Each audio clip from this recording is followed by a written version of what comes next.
Hey guys, Jimmy Vegas here, and we're going to learn how we can solve errors using the console for C# coding. So in this scene that I've kind of modified the script that we created in the last tutorial of this little series, and if we click on console, we can see these errors right here.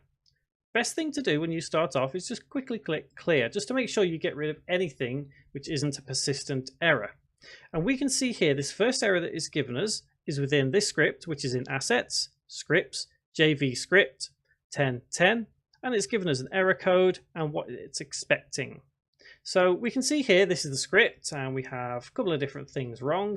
If you can already see the errors that we have here, because there is 1, 2, 3, 4 errors. So if you can see all 4 now, you're a great coder.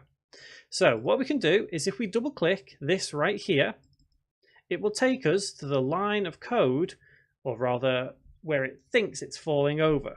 So you can see here it has highlighted this line of code. The reason being is it's having trouble executing this line of code. You can see here 10, that's the line, and we can see here this is why it's referring to 10. It's referring to line number 10 right there. And it's, like I say, having trouble executing this line of code. So we need to look at this line of code itself. We can't see anything wrong with it. So then we backtrack to the line previous, and we can see here that there is an error. It's highlighting the little red there. So what's missing here? What is missing? It's just a semicolon.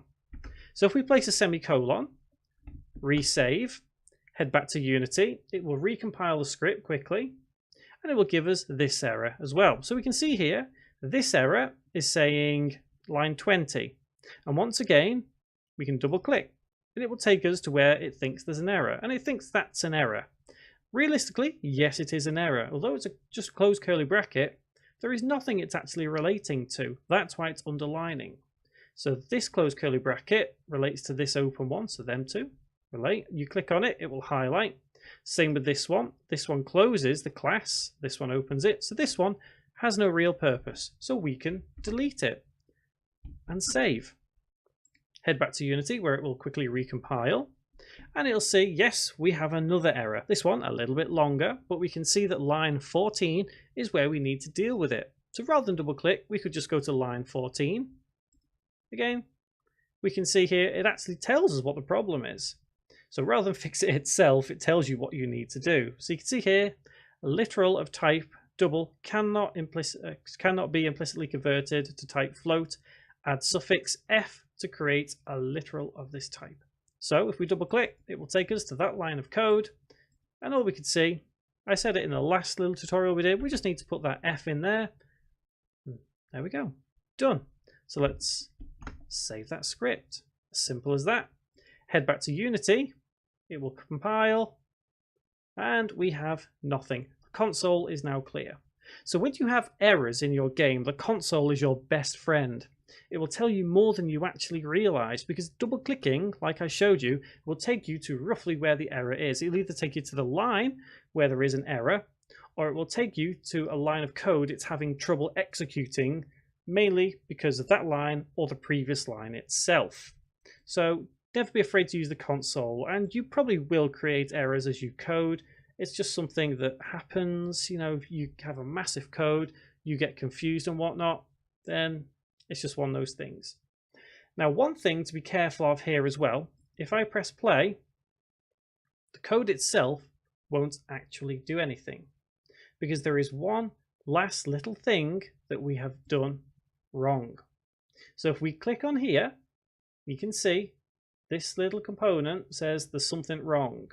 It's not appeared in the console. However, if something doesn't work in game, always try looking at your inspector panel where the script is. Now, usually this error is something simple, which I did discuss last time. So notice that we have JV script as the script name. However, the class is called JV scripts with the S at the end. So that's the reason why the script isn't working. It doesn't give any errors. It doesn't have a problem with the game, but that is an error in itself. So you just need to be mindful. That is why calling the class name is vital to the same as the script name. So if we get rid of that S, resave, head back into Unity, we may need to reapply the script. Oh, no, it's already done. It's all right. We don't need to reapply it, but there we go. It's refreshed itself. It's recompiled. Press play, and the script now works. So they are the different ways that you can check for errors and how to fix them in Unity, but definitely always use the console because the console will give you more information than you could ever want. So, guys, I hope that helps with fixing errors within your C# coding. Don't forget, subscribe, click the bell icon, stay up to date with all that content, guys, because there's tons for you to learn, and I will see you around. Thank you very much for watching.